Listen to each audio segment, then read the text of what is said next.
Hey, this is me building a $3 million a year business in public. The way these videos go is I always start with some YouTube comment Q&A, then I do some growth stats across YouTube, Instagram, and my products, and then finally we round it out with me building in public. This is the main channel here at 155,000 subs. This is the daily updates one. I have 9 whole days of questions I need to go through, ladies and gentlemen. So what I want to do today is I just want to answer all of your questions about the AI agency business model, maybe throw in a couple of witty one-liners along the way, okay? So Kishore XE says, hey Nick, love the way you talk. Communication is one of the most important aspects of any business. As a beginner, would you suggest that we conduct 2 calls, discovery call and sales call, and then close the deal, or only 1 call to be done? And more, what should be done in both discovery and sales calls? What are the structure and SOPs for the calls? I got you, no problem at all. Why don't we start by going to this lovely resource that I developed a while back on Whimsical.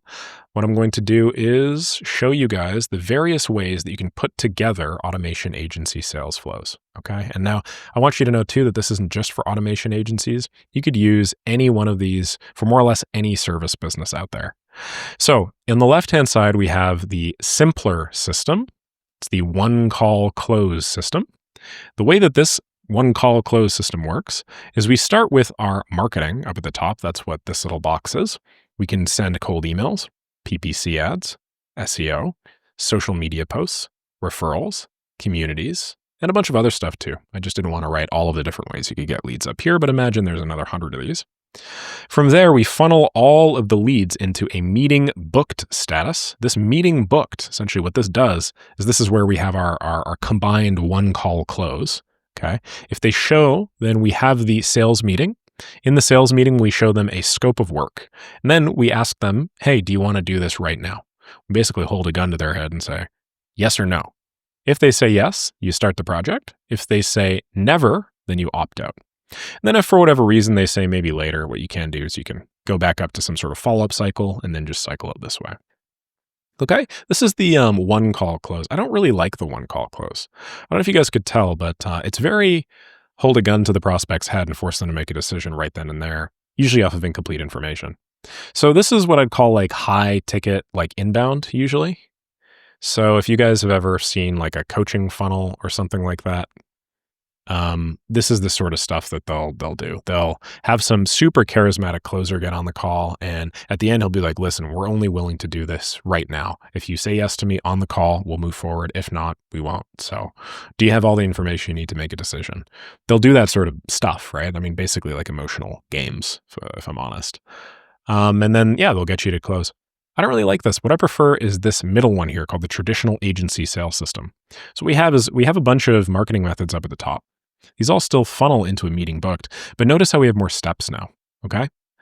What we have with this meeting booked is if it's a show, a sales meeting occurs. This is a discovery call. Probably should have clarified this. So a disco meeting occurs. On the disco meeting, what we do is we basically just say, hey, can we help this person? Like, do we know like of all the stuff that they've told us, can we help them? If the answer to that is yes, you don't actually close on the call. What you do is you just say, hey, now that I've, verified that we can do what you're asking for, verified that you are suffering from a problem we can effectively help you with, because this is a technical solution, it's going to take me some time to build out a scope and stuff like that. So if you wouldn't mind, I want you to be in a good headspace to make the decision on whether or not to work with us. I want you to obviously like me and, be in the positive place emotionally, but I also want you to like think through it logically. So what I'm going to do is I'm going to draft up a workflow diagram and a scope, and I'm going to send this over to you in a packet, a proposal. And, I'm going to give you the next 72 hours to give me a yes or no. And if it makes sense, then we can do a kickoff as early as Tuesday. And then if not, no hard feelings whatsoever. I can always reformulate this and we can go back and we can find some way to, that I could help you because I'm confident that I can. Does that work? Okay, great. So then you don't even do the sale on the call. What you do is you offload it all to this step here. And then you, when they sign, you start the project. Obviously, you have some recuperation methods. If they're not a fit right now after the disco call, you just kind of get them in here. If they move forward, they like the proposal, but they don't sign it, what you do is you just continuously resend it. Then finally, at the end, the goal is you want to get them to paid. That's the traditional agency sales system. Why is this traditional? Because people have been doing it for like 60 years. I'm not kidding when I say 60 years here. I mean, people have been doing this one for a very long time. Basically since like Yeah, since like the 1960s with like ad agencies back like Madison Ad Av. Granted, some of them also did the two-call close system, which is the last one that I'll talk about. And the two-call close system is great. I think that it's mostly good for enterprise. Like that's really where I think the two-call close system shines, or just really difficult to scope projects that are huge. Again, you have all the marketing methods up above. You generate an opportunity, funnel them into the meeting. I don't know why these aren't here, but I'll just draw them by hand. And then finally, if they show, you have your discovery meeting. But you don't just say, hey, is everything cool? What you do is you say, hey, okay, cool. Now that I know your needs, what I want to do is I want to take a step back. I want to scope the project. I want to develop a solution with my team. And then we can have a follow-up meeting in a couple of days where we'll run through the specifics. And then after that follow-up meeting, if you like, we'll send you the proposal and then we can go from there. How's that sound, right? And then obviously everybody's like, yeah, that sounds great. So what you do is you have the disco meeting, you determine needs, and then if they want to move forward, you scope the project. If you can do this, you book a closing call. Then if they show up to the closing call, you have the closing call. If they move forward, you send a detailed proposal SOW. And then only if they sign and pay do you actually start the project. And what's crazy is you guys notice how there's just way more steps here? Every step has its own little follow-up mechanism, which is cool. But like you have so many more steps, right? So it's like meeting, booked. Then they have to show. Then they have to choose to move forward. Then we have to be able to do it. Then they have to show. Then you have to choose to move forward. Then they have to sign and pay. And then you start. If you think about it, like how many decisions is this they have to make? They have to make 1, 2, 3, 4, 5, 6. So the way that I see it is, and the reason why I don't do this for small to mid-sized business projects is because there's just 6 opportunities for things to go wrong. Notice that over here, there's 1, 2, 3 opportunities for things to go wrong. Over here, there's 1, 2 opportunities for things to go wrong, okay? So basically, the way that I see all sales funnels and sales systems is every time that you have a decision that needs to be made or some order of events, some operation that takes some time, it's like a fixed cost to the probability of closing the conversion rate. So if you have 6 steps and your CVR should be 20% or whatever, maybe it's like 14%. You just knock a percentage off because some people are just like not going to want to, some things are going to come up in their business. They're not going to actually have the bandwidth all of a sudden, or their great uncle twice removed will have a heart attack or something and now they're off the map for 3 weeks, or some intern in their business sees your proposal and is afraid of getting automated, so they offer to do the job for them or something. I guess the point I'm making is like the more steps you have, the more opportunity for randomness to enter this decision. So while I don't believe in nowadays, I used to do high ticket inbound, but high ticket I did. While I don't believe in minimizing it so drastically, there's only 2 opportunities. Hey, you show up. Hey, do you want it? I also don't really believe in going all the way over here to the right and doing way too many steps. What I like doing is the Goldilocks zone of 3 yes or no decisions. And then basically at, 3, I think it's like the golden zone between like pushing really hard and then not pushing very hard at all. Okay. This is like my golden Goldilocks zone. It's what I do.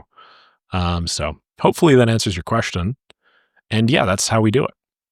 Okay, first baby, thank you very much, Harshit. Kudos for showing negative results as well. Way more value packed here rather than watching someone brag about millions they've earned via cold email. Thank you. Kishorsi, I believe this is the same, so I'm just going to remove this. Hey, Nick, love your content, man. What happens in the event that an automation stops working for an ex-client? Is there an ongoing obligation to them even if they're not paying a monthly maintenance retainer? No, I document the hell out of all my systems and I make it clear that like you either pay for a monthly maintenance or you get on a retainer with me and continue working with me and I'll deal with all of that stuff encapsulated within the retainer. That's one of the benefits of moving to a retainer. You basically get this maintenance thing for free. You don't have to pay for it. So outside of like if it was like a week or something, yeah, I'd obviously jump in there and then fix it. But outside of that, if it's like a month or 2 later or whatever, I don't, it's not my responsibility. It's part of the offer that I make to them. I said, do you want me to maintain this? There is a possibility something goes wrong or somebody changes their API. I'll still make sure you have all the documentation you need, but rather than do it yourself, you can call me. So no ongoing obligation with my business model, the way that I structure it. Maybe you guys do. I don't know. Depends, obviously, Some people do like a year of uptime, and that's silly. Ronnie says, hey, Nick, have a question here. If let's say I'm working with a client, who generates the leads? Do we go search on Apollo and copy paste the link to Appify on our end? Or does the client go and search Apollo for leads and paste it to Appify themselves? Or in the instance of the whole automation process, who's responsible to run the automation and generate leads? Me or the client? Well, Ronnie, I should clarify here that lead generation is just one of the many things that you could sell here. All we're doing is we're basically just wrapping a cold email service and then adding a couple of accessory systems to make it a little sexier and stuff like that.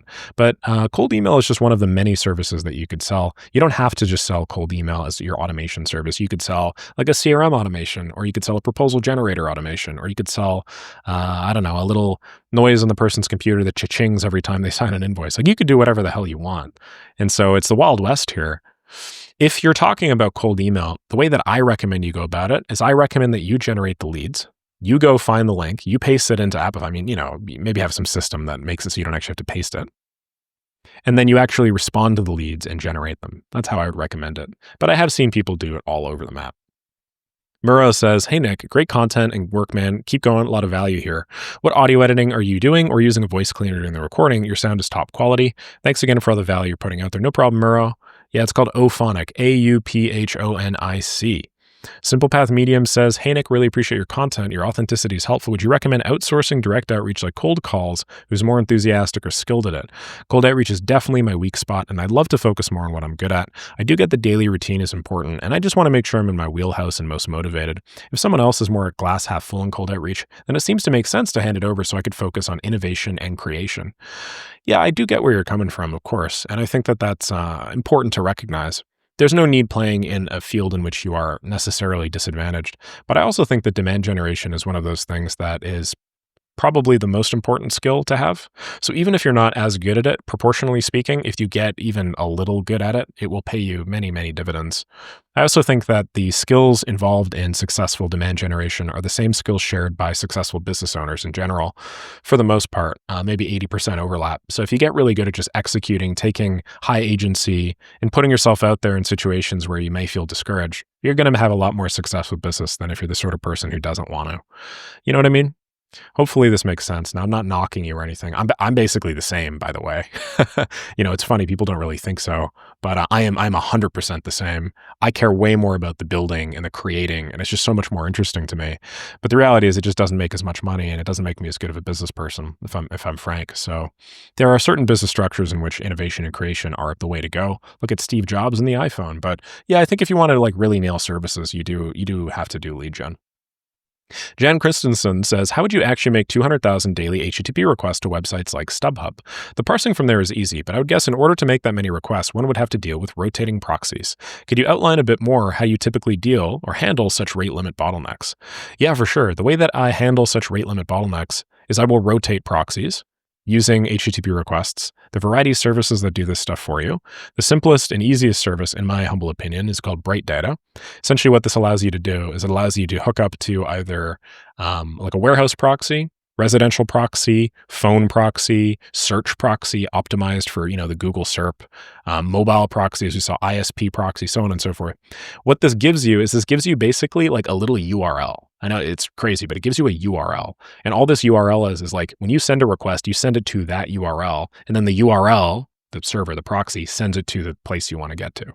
And so this rotating proxy stuff, this is actually all dealt for you by the proxy service. At least I would recommend you pick a proxy service that deals with that for you.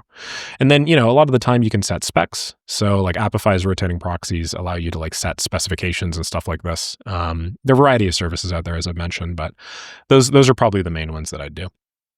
Yan says, "It looks like on average you're paying 60 connects, which amounts to $9. How would you advise someone to bid to stay on $2.5 per app on average? And how realistic is it to be able to stay on $2.5 and consistently get a job for every 30 to 50 applications?" How realistic is it? It's very realistic, I would say. Most people in Maker School get their first gig lower than this. And then keeping in mind the first gig is the hardest one to get because you have no profile experience or whatever, you could probably get a gig every 15 apps. So just to give you guys some context, the leads that I had talked to, oh, well, this sucks. I guess I got to kind of log in. One sec. The leads that I talked to in that video, I think 2 of them or 3 of them have gotten back to me now. Let me just take a peek here. Yeah, so this fella got back to me here, Nick. I did not respond anywhere near in time, so I don't know if this one's going to materialize. Curtis was another one. He doesn't really want to jump on a call, it looks like, but he's asking me a bunch of buyer questions about PII. This is personal identifying information. And I mean, how many of these did I really send out? I don't know. I think 15 in total, 10 or maybe 10 in total. And I got 2 positive responses, both which I probably could have materialized into a call if I wanted to. So I just bring this up not because this is representative. This is just me doing it, but just to show you guys, like, I did this live and I showed you everything that went into this. You guys could just, like, go in and copy everything else that I did, and you'd probably generate somewhat similar results. Obviously, we don't have the same profile history, but yeah. And then so it's realistic. Most people get them in less than that, I'd say, significantly less than that. And then how would you advise someone to bid to stay on $2.5 per app on average, and how realistic it is? Yeah, so if you want to stay on 2.5 per average, the way that connects work on Upwork, let's just jump over here, do a little bit of math.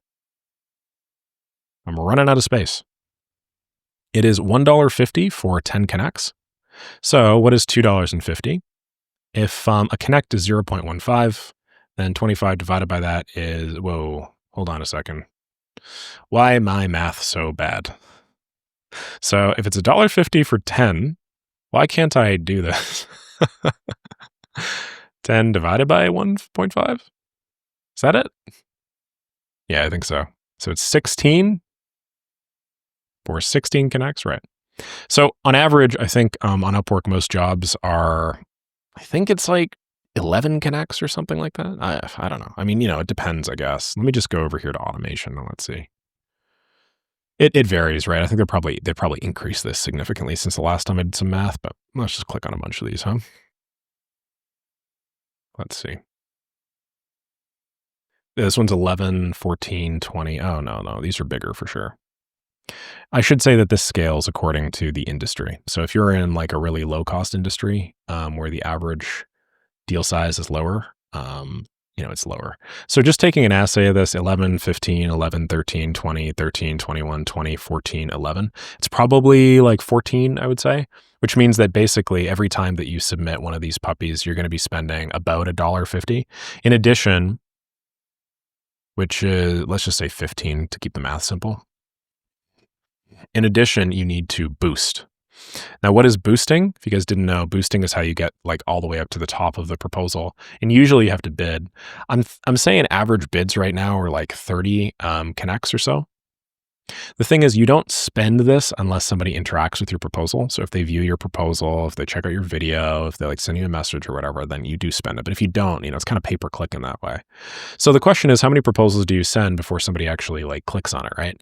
And so I think the average like proposal to view rate right now across Maker School is like 20 something percent. I'm just going to say 20 to keep the math simple. What that means is 1 in 5 of these, right? So if you just divide this by 5, what that means is 6 connects per. So 6 connects per, we just do the math on that, it's like 0.15 times 6 is 0.9. So this plus 0.9 takes us to $3.15. So right now the average app is going to cost $3 or so. Okay. This figure is going to vary. That figure, it's all going to depend on your own thing. So just go with $3, I would say, and that'll make you feel a little bit better. 1420, like, what are you sending out and for what context? Watch the previous videos. Yeah, these are just Upwork apps. Upwork seems too expensive to be viable as a beginner. Well, I encourage you to find something that's more viable. I'd really encourage you to find something that's a little more viable. If you can find something that is cheaper and more statistically likely to land client number one, given the fact that most beginners have zero experience in sales, they're terrified. You can hear their teeth chattering from a mile away. Please let me know. I'll try it out myself, and then if it works, I'll update everything. Speed of these Upwork apps was truly inspirational. Thank you, Frank. Wiza says, yo, Nick, I suck at copywriting. I sent you an email using the format I am planning on using in my campaigns. Can you check it and tell me how I can improve it? The email I use starts with the name Ali bin Amir. Okay, so let's just not make the same mistake that I did before. Just Googling. I'm going through my email inbox right now, my many email inboxes. I unfortunately have 3 of these. Crazy. I just searched your term in all 3 of my mailboxes. I don't see it. Sorry, my brother. I do not see it, so don't really think I can help you out with that. Maybe one day when pigs fly. No, I mean, like, maybe just try and attach it here. I don't know. Disha gives me a heart. Thanks for your response, Nick, says Mihai. We were talking about your most important KPIs. You mentioned distribution. Just reminding you because I know it'll take you another 8 days to reply. I'm not sure about that. I know the YouTube algo has changed since TikTok came along, transformed how social works. For example, even if you have 500K subscribers, the chances of your content reaching a larger audience are that much higher than if you had 100K, right? I'm also wondering, do you actually own those 500K subs? I mean, you probably don't know who they are. Another question is, in proportion to your sub growth, how much have your views grown? Has it been your subscriber count that's made the biggest difference to your revenue or your daily publishing? It's a good question. I don't know if I have all the answers. Well, I can answer some of them for you. We'll just go to analytics. We'll see. So let's see, which ones can I answer here? So let me just see. I don't know for sure. I guess if I could restate your question, it would be the chances of your content reaching a larger audience at 500K subs versus 100K subs is not 5 times. That's true. They're diminishing returns as your subscriber count grows. Do you own those 500K subscribers? No, I don't own those 500K subscribers, although I own a portion of them, obviously. I think I have like 40 or 50,000 people on my email list. So I do own that, and I got that from this. But in proportion to your subscriber growth, how much have your views grown? That's what we can answer with my analytics. So if I go to my views here, we update this so it's let's just do 365 days. This is my sub. These are my views. Subs, views, subs, views. Well, that's a very interesting analysis. It's true that they are almost 1-to-1, but also you would expect a gradual increase in the slope of this curve, not like these like plateaus and then bumps up, right? What you would expect is you would expect to see the same pattern as views in subscribers, but you'd expect to see it kind of slanted. Like imagine if we took this and then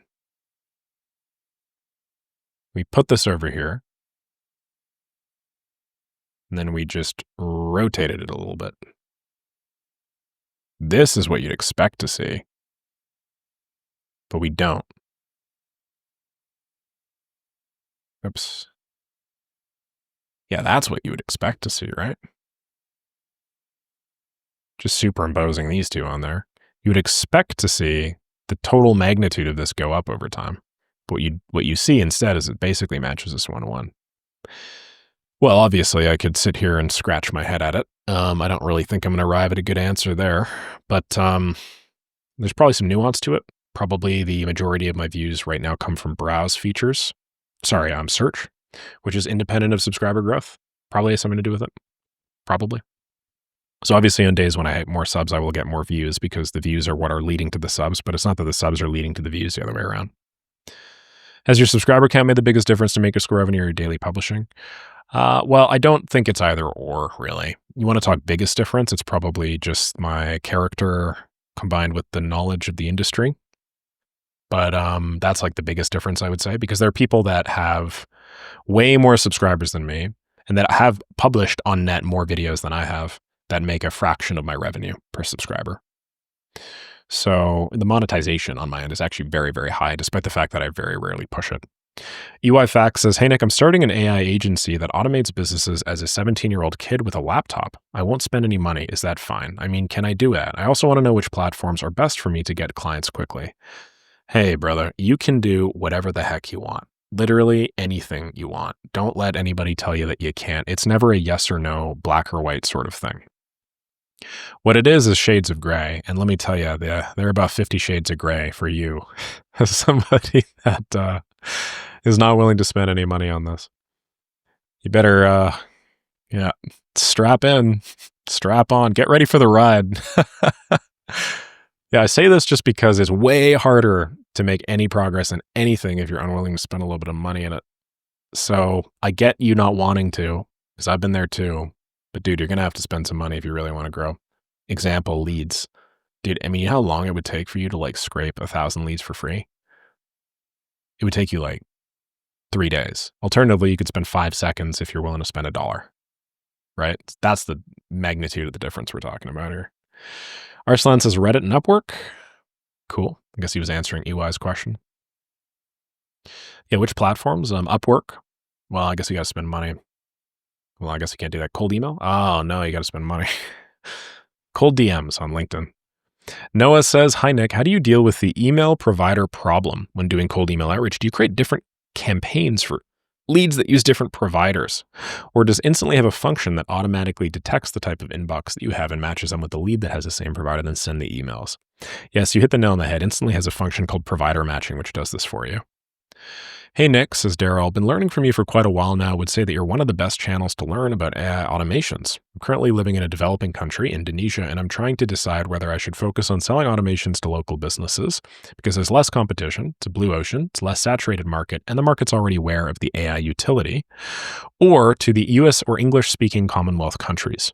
I'm required to do legal LLC work due to Stripe not being available in my region." Well, that's really interesting. Why don't we just do a little bit of math? This is the way that I always model this variant of this problem. And the variant of the problem is, why don't we actually just draw? That's just way cooler when we do math, right? Okay, so the equation basically is always going to be some factor, you know, let's just say success is equal to the difficulty. No, it's the average order value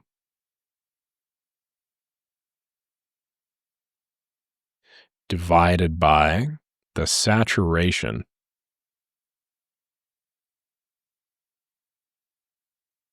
times probably 1 over, I don't know, like,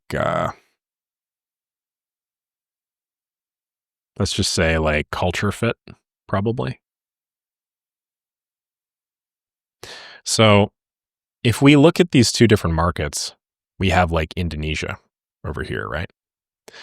So if you stay within the Indonesian market, let's just erase these and go success in Indonesia. No, in Indonesia is equal to a very low average order value.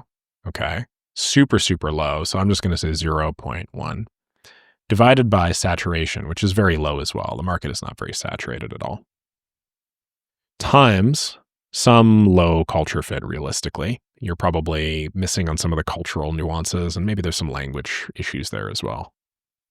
So I think just off the top of my head, just estimating, these numbers don't really matter. I'm just using them to illustrate a point. These two cancel each other out. This is 1. This thing, culture fit here, is 0.5. Your end result is like 0.5. So maybe, I don't know, you're like a 50% success rate. If you go to like success in Western markets, let's say, it's like, what's the average order value? And now it's like 1. What's the saturation? It's like 1.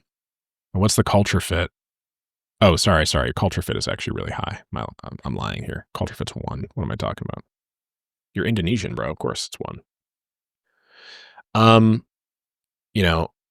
Whoa. Culture fit. Right. Culture fit here is probably going to be lower.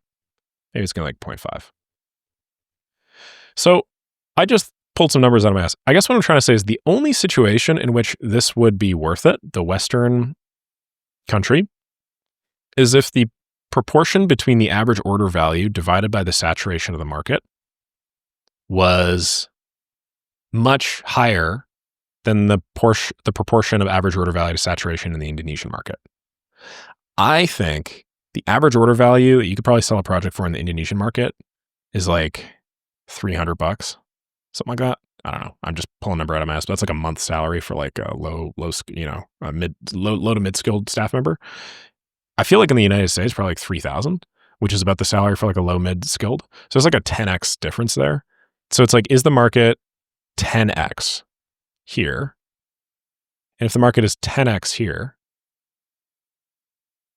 then there's like a 10 times ratio here, basically.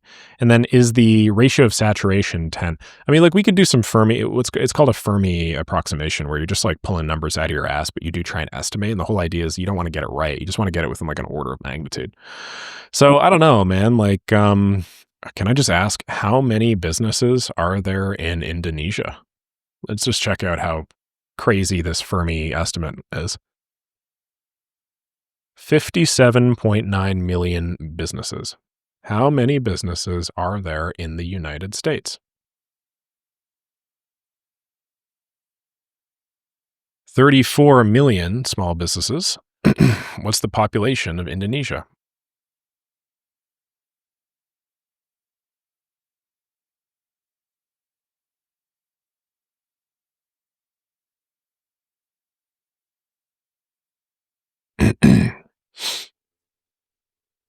So Indonesia has 278 million with 60 million businesses. USA has 336 million with 34 million businesses. Much higher business density per capita. So there are more businesses.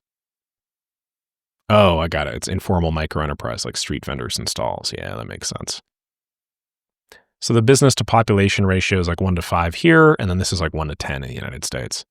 So yeah, it's about a 2x difference just in terms of the like business per capita. I do wonder as to the average earnings of a business in Indonesia compared to the average earnings of an American business is probably not 2x, probably like 50x.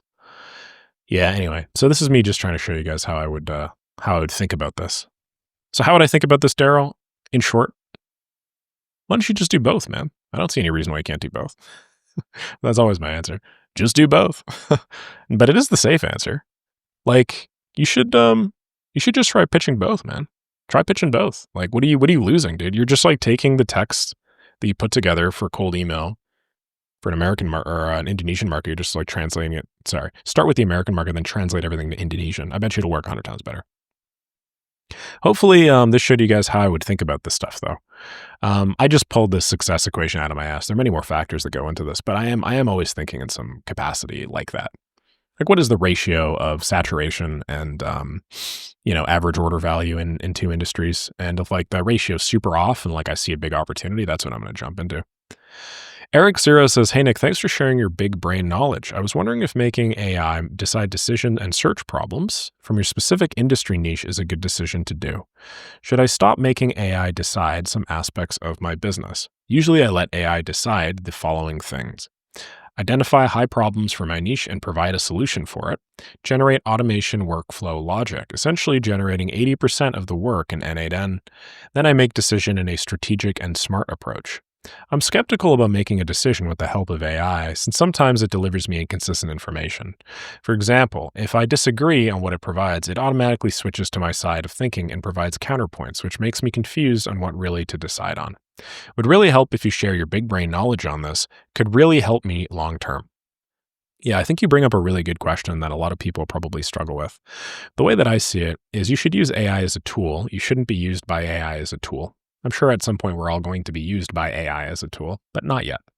So what you should do is you should look for tool use. If this is like the pyramid of decisions, this is you deciding, this is you thinking.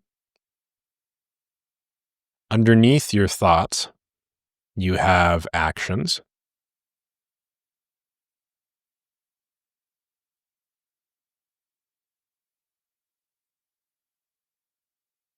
And then, I don't know, underneath your actions, you have like sequences of steps or something to do the actions. This is you breaking down a problem, right? You're thinking, and then, at the mid-level, it's like, what's the problem? And then it's like, okay, what are the actions I need to solve the problem? And then it's like, okay, what are the steps involved in each action, right? Where I would never use AI is up here. I would never use AI to like outsource my thinking. I would only really ever use AI down here as like a specific tool that enables me to automate the completion of a step. Because this is leverage, right? If you get this part wrong, then none of the shit you do here matters. If it takes you 1 hour to think, and then it takes you 10 hours to decide on the actions or whatever, and then like 100 hours to do the actions, like if you screw up the step, you just wasted 111 hours. Or maybe you've wasted 110 hours in order to save 1 hour, which is stupid. Instead, you should focus on spending the time that it takes to do the initial high-level decision-making yourself, spend that 1 hour, then automate the 10 and the 100. You know what I mean? So I'm really glad you asked me that because I think a lot of kids are doing this right now. I'm not sure your age, and you don't have to be young or old in order to like allow AI to make decisions for you. But yeah, that's the way that I see it. "Hey, Nick, there's a real estate guy who's interested in AI stuff. Pitch him with my offer. I said we will create an automated email campaign and email follow-up system for booking replies for booking appointments if anyone is interested. So my question is, am I on the right path here? Please reply. By the way, great content. Yeah, you're on the right path here. No problem. Hey, Nick, recently started my own agency focused on agents and streamlining workflows. I have around 1.5K connections on LinkedIn and want to position my agency there to attract clients. What would your roadmap look like for building visibility and trust on LinkedIn? Should I use FOMO style content, daily posts, case studies, or something else? I'd love your insight on how to get my first few clients through organic LinkedIn strategies. Well, I'm not the guy to speak to about this because I don't think I've gotten clients through organic LinkedIn strategies. I can give you my high level thoughts, but I don't know if my roadmap is really worth taking seriously. I would do daily posting for sure. And I wouldn't just do posting inbound, I would do outbound as well. I know you're saying organic, but I would definitely do outbound because the way that platform sales work, social media DMs work is that you get to benefit from having more people in your network through some sort of outbound connect request, because every single time that they see a post of yours in the feed, it's kind of like nurturing them a little bit. So if you consistently provide high value through the organic side, and then you also combine that with some sort of connect request based outreach on the outbound side, then it's like the best of both worlds. And that's how you fully squeeze every last drop out of a platform. Okay. So yeah, get them in your funnel. I would. So yeah, what I would do is I would send 20 connection requests every day on LinkedIn. This will allow you to get to 100 per week, which right now is kind of like the main platform limit. It's like, seeing like 100 to 150, something like that. But I do 100 just to be safe because I'm going to automate the hell of it. Obviously, I'm going to do it myself. And then I would now grow my number of connections by, let's say like half of those people respond eventually and accept my connection request, which they will because my copy is going to be good. I'm growing by like 250 new people a month, which is kind of cool. And these 250 new people a month are going to see my posts. Some fraction of them are going to like them. Some fraction of that's going to increase my organic engagement, which is then going to have a knock-on effect to grow me even more. So let's say I grow by 500 a month now. And then I'm just going to make daily content. So you mentioned, should I use FOMO, daily, case studies, or something else? It's like, no, you should do all of it. You should try all of it. Yeah, have like 4 or 5 different content bins and then just like do, let's say 5, and then do 6 posts of each daily, alternating them in a month. Then at the end of the month, just go back, look at the stats and identify the top 2 performers, and then just switch to those 2 performers entirely. Hopefully that makes sense. All right. Mr. Wild God says, I watched your video on how to build a content machine in Maker School, and you mentioned that to start talking about it at end, you first had to become an expert by putting many hours into that. Can you explain that process in more detail? I want to do the same for Zapier and Make. I know Make, but I'm nowhere near expert level, and I'd like to know your process around that, and also some tips on how I should do it as a beginner, because I'm focusing on the lead gen first and foremost. So how do you think I should divide my time? For context, I work 9 hours Monday to Friday. Cool. How did I become an NA10 expert? I spent 4 or 5 hours a day for like a couple of weeks, just staring deeply into the void of NA10. Then I read through their documentation top to bottom.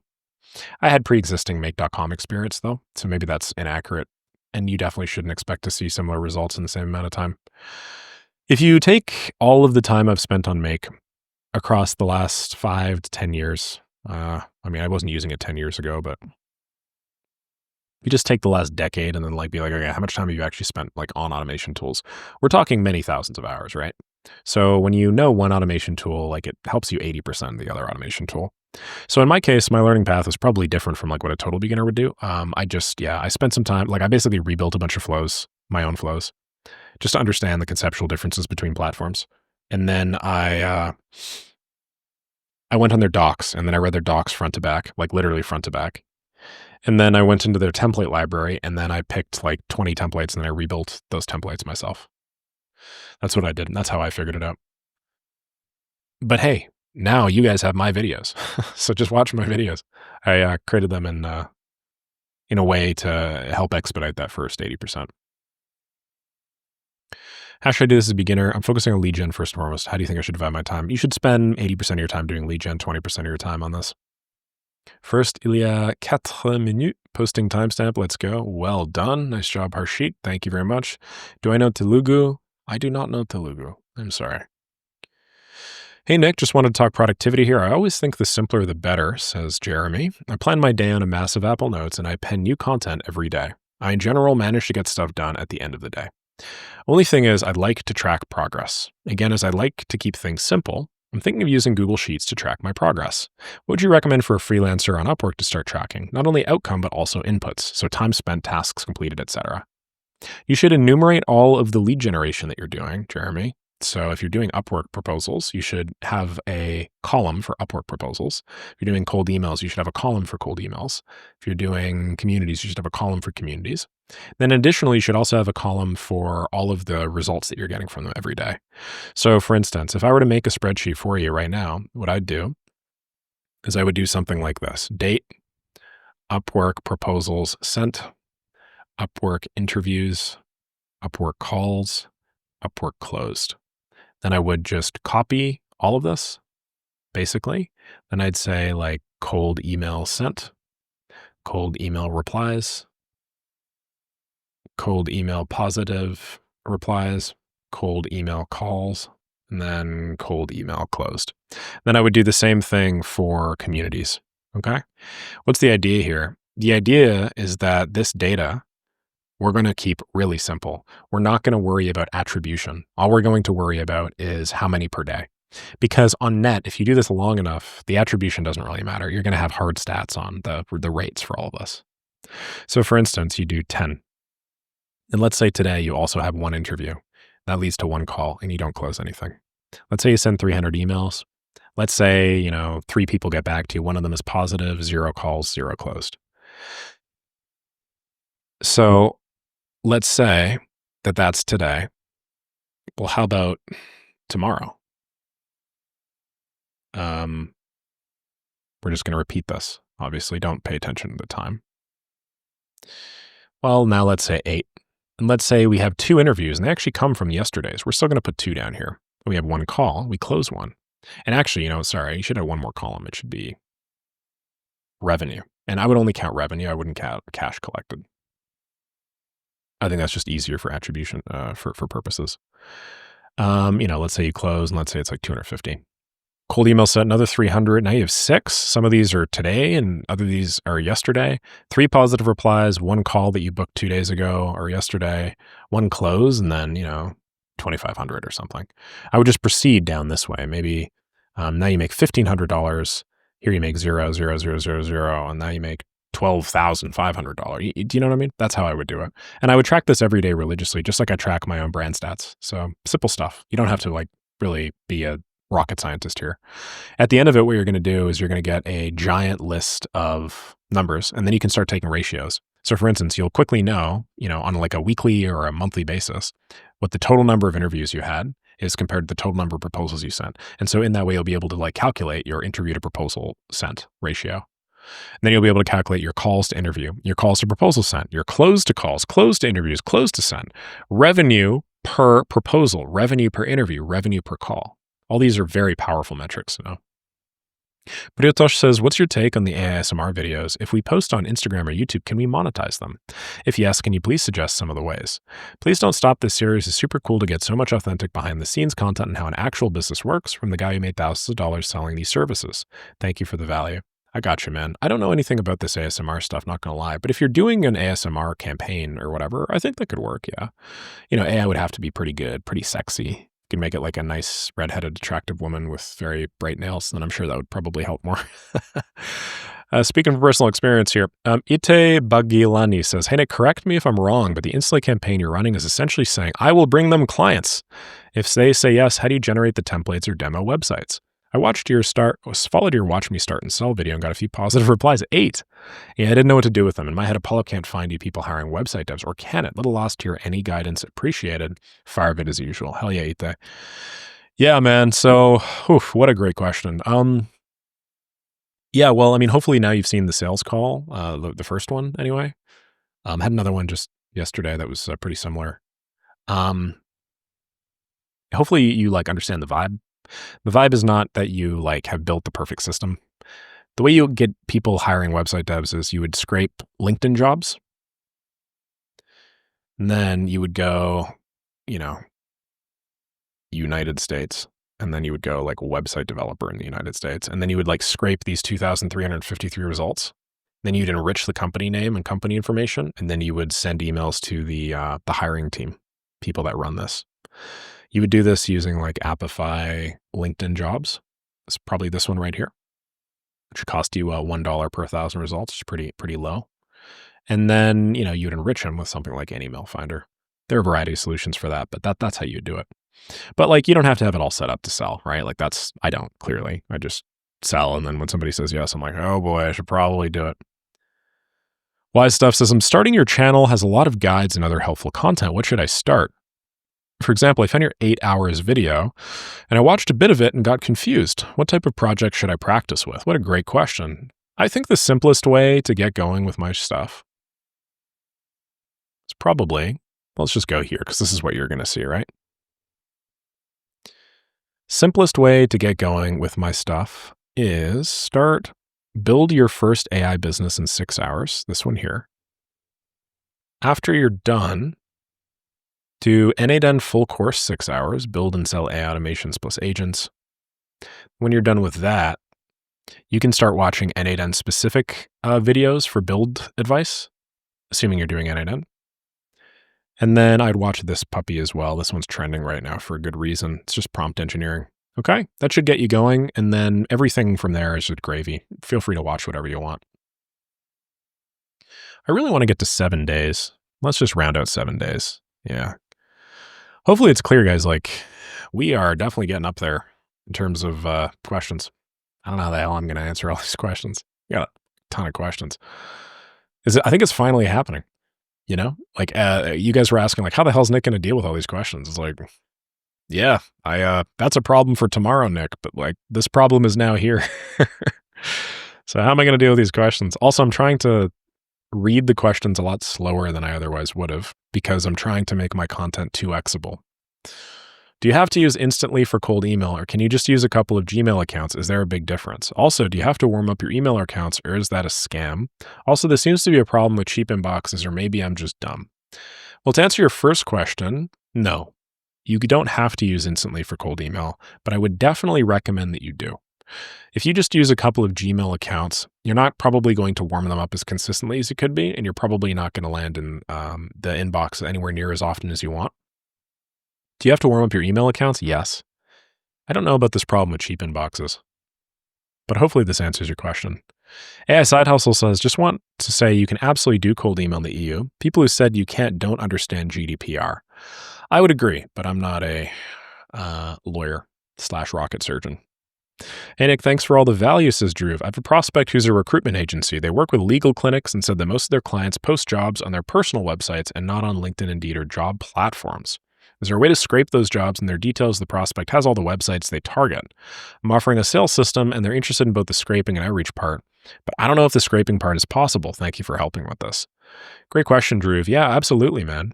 Well, actually, the best leads you're ever going to get for any sort of campaign are always going to be 100% custom scraped. They're not going to be from the big boy databases like Apollo or LinkedIn Sales Nav. They're going to be from like some university directory of students that are enrolled in this like business administration program. They're going to be from like this listing of Hollywood directors that hasn't been updated in the last 15 years. They're going to be from like job sites that are put together by just some nerds that wanted to aggregate stuff from a bunch of other sources that you could scrape easily by doing network requests and then sending the URL to make.com or N8N and shooting them a request from there. Like that is how you get the highest quality leads. So how do you do it at scale in practice? If you have a bunch of websites, you do have to kind of design custom scrapers for each right now. I think in the next 3 to 6 months, that'll be solved because we're going to have like agentic scrapers that can like navigate websites on their own. But yeah, I don't, like I might do this, and I've seen this done before. Haven't done this myself, but I would charge a per website fee. So it's like, hey, how many websites do you want scraped? Okay, great. So it's a per website fee of this and that and that and that. You're also going to need to pay for this platform. And then after we do the upfront per website fee, there's an ongoing fee as well to manage the scraping or whatever. That's what I would do. Okay, Bo Getter says, how do you feel about being the GOAT and winning the school games? Thoughts on making money with school? How do I feel about being the GOAT? Well, man, I've gone through some shit with this being the GOAT of school. So before, I didn't care at all. And I didn't even know what the school games was. I mean, I vaguely knew what it was. I knew that it was some event that like you went to fly out and meet Alex Hormozy and Sam Ovens and the school team. But I was like, all right, I don't really care about this. So I started all of my communities at like the end of the month. which you're not supposed to do if you want to win the school games. I started them all like May the 24th, and there's like 4 days left. September the 22nd, and there's like 6 days left. And I almost won with both of these. And then I proceeded to almost win with them every single month. But because I was taking off-platform revenue and stuff, I never did. So I didn't know any of this until quite recently, but it's funny because I basically almost won the school games every single month since I started my community. And yeah, I've also been like probably the most consistent earner. I don't know for sure, but I think I'm probably like one of the highest lifetime earned on school, at least like top 3. I think I'm probably top 1, but who knows? Maybe I'm pulling shit on my ass. Okay, so there's that, right? And then I figured it out, and everybody's like, my God, who's this guy? He came out of nowhere. Oh my God, like school games, school games, school games. And then I was like, oh yeah, school games. I'm the GOAT. And then, I started identifying with this GOAT title, where everybody's like, my God, he's crazy. He's got the most revenue. How's he doing this? And then Sam Evans made a video on me as part of the school news. Then I looked at that and I was like, wow, man, I must really be something, huh? And then I was like looking at all the other communities. And I was like, you guys all have teams of 5, 10, 15 people. I'm just doing this myself, which made me identify with myself even more. And then I kind of got really in my own head about it, if I'm honest. And I was like, I'm the shit. And this all came crashing down a few weeks ago when we finally hit like the peak. And I knew the peak was coming at some point, but didn't know when. And we finally hit like the peak, at least as of a couple of weeks ago or whatever. So yeah, we scaled pretty high and that was pretty great. And then right after 305 or 306K as a one-man community, that's when we just started going down a bit. And when that happened, I'm not going to lie, I was pretty messed up about it. If you guys see the daily updates from like the last couple weeks, a lot of that has to do with that. And so it was kind of an identity shift again, because I was like, I'm not the sort of person that get attached to identities. But then everybody was like yelling about how great it was. And I was like, oh yeah, I guess so. When I got attached to the identity. So if anything, it's a lesson for myself, which is that the identity is completely meaningless. The fact that you are a GOAT today means that you will not be a GOAT tomorrow. So like all things in life are transient. And also, what does any of this matter? There are always people out there that have more money than you, that are better than you at stuff. You being number one at anything is always necessarily going to be a temporary position. And in reality, there are a lot of people that are much better community owners and that run better communities than me, whose metrics simply aren't reflected on the school games for whatever reason. Just like I was consistently not reflected on them when I was collecting money through another means. So how do I feel about it? Good. I feel good. Am I looking forward to going down there, meeting all the guys? Yeah, it's going to be fun. I'm not a fan of like, I finally gotten into like a consistent routine here again after so long of not. So I'm not looking forward to like upending that for a day or two. But I'm also trying not to get addicted to the streak. I'll try and record one of my daily updates from the Los Angeles place. Probably not like at school, but like, in the hotel right next to school. And maybe if I can grab the camera and show you guys, then I will. Okay, so that's where I'm at with the Q&A. So you guys could tell I've done a lot of questions today, so I'm just going to call it. I'll give you guys a quick update on how the sales side of things went. I have like an instantly Unibox, like another 30 emails that I haven't responded to. I paused the campaigns a couple days ago. I've yet to turn them back on again just because I had to finish re-recording Maker School and stuff. So it's going to be, touch and go. I've identified a way to do the recording for sales calls a lot better. I had a sales call the other day, which went mid, I would say. It wasn't the best sales call ever, but I'll attach it and then I'll upload it. The audio is a lot better, which is good. So that's going well. Well, I mean, well is a relative term. Like I would like to just like ignore everything else in my life and then quadruple down on this so that I could just show you guys the super hyper glamorized reel of what this looks like. But if I'm honest, I do just have so many other responsibilities that I can't actually just like block out 4 hours of my calendar per day for freaking disco calls. So anyway, things are going well on that front, and I'll continue down that path. I don't know when I'm going to close my first. I could close my first deal in the next 48 hours. Who knows? Yeah, who knows? Maybe somebody's going to sign that proposal. Oh yeah, I have some proposals I need to send. So I'm going to do this one right here. So you can tell I haven't updated this. Well, I've updated it, but I created this back in 2023. And I haven't like updated it too much since then. So probably gonna have to spend some time updating that, which I'm not really looking forward to. But hey, c'est la vie. It is what I signed up for. We do these things not because they are easy, but because they are hard. All right, brand stats is at 155,653 for my main. Looks like the Instagram here is 255,957. So just add that in. And then the Instagram or the other count here is at 8437, which is 92. So just taking some cursory growth stats, this has grown by basically zero point 0.5 every day on average. This is about 0.7, and this over here is at like 1 point something. I mean, this is a standout day when I said AI automation was dead, which I found hilarious. What do you guys think of this one, huh? AI automation is dead. Long live AI automation. You know how much I wanted to put a crown on my head? I decided against it. Probably for the better. Got some egos. So that's that. Hopefully you guys appreciated this daily update. If you guys have any questions, y'all know what to do. I'm going to have to find a way to not be, pretty soon these questions are going to be like 3 years because I don't see myself not growing anytime soon. But yeah, if you guys have any questions, obviously add them down below and maybe I'll work out like a better system to do this. We'll see. I'm not entirely sold on there being a better way to do this because I like the authenticity. Thanks so much for watching.